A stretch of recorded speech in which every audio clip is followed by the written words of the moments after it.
রাজ্যের প্রাক্তন মুখ্যমন্ত্রী মমতা বন্দ্যোপাধ্যায় তিনি যেটা ফেসবুক লাইভে স্পষ্টত জানিয়েছিলেন যে তাকে নজরবন্দি করে রাখা হয়েছে, সেই চিত্র গভীর রাত পর্যন্ত ছিল। কেন্দ্রীয় বাহিনীর জওয়ানরা, কলকাতা পুলিশের একাধিক আধিকারিক এবং কলকাতা পুলিশের বিশাল পুলিশ বাহিনী তারা কিন্তু হরিশ চ্যাটার্জি স্ট্রিটে মমতা বন্দ্যোপাধ্যায়ের বাড়ির সামনে এবং অভিষেক বন্দ্যোপাধ্যায়ের বাড়ির সামনে কিন্তু মোতায়েন করা ছিল তাদেরকে। আজকে যে চিত্রটা দেখাবো তোমাকে দেখাচ্ছি, ক্যামেরা শান্তনু দত্ত যে ছবি দেখাচ্ছে তুমি দেখতে পাচ্ছ, এখনো পর্যন্ত কিন্তু কেন্দ্রীয় বাহিনীর জওয়ানরা তারা রয়েছেন, কলকাতা পুলিশের একাধিক অফিসার রয়েছেন, পুলিশ বাহিনী রয়েছে। এবং তোমাকে বলে রাখি, কালীঘাট রোড এবং হরিশ চ্যাটার্জি স্ট্রিটের যে সংযোগস্থল সেখানে কিন্তু এই যে গার্ডরেল রয়েছে সেই গার্ডরেল কিন্তু টেনে দেওয়া হচ্ছে।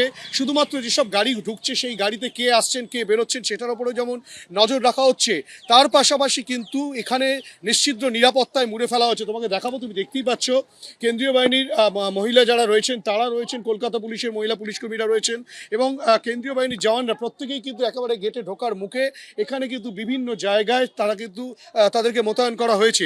এবং যে চিত্র দেখা যায় গভীর রাত পর্যন্ত, যে চিত্র ছিল যে সেখানে কিন্তু মমতা বন্দ্যোপাধ্যায়ের বাড়ির সামনে, অভিষেক বন্দ্যোপাধ্যায়ের বাড়ির সামনে পুলিশ মোতায়েন করা ছিল এবং কেন্দ্রীয় বাহিনীর জওয়ানরা ছিল। আজ সকাল থেকেও যত বেলা বাড়ছে ধীরে ধীরে কিন্তু পুলিশের সংখ্যা, কেন্দ্রীয় বাহিনীর সংখ্যা বাড়তে শুরু করেছে।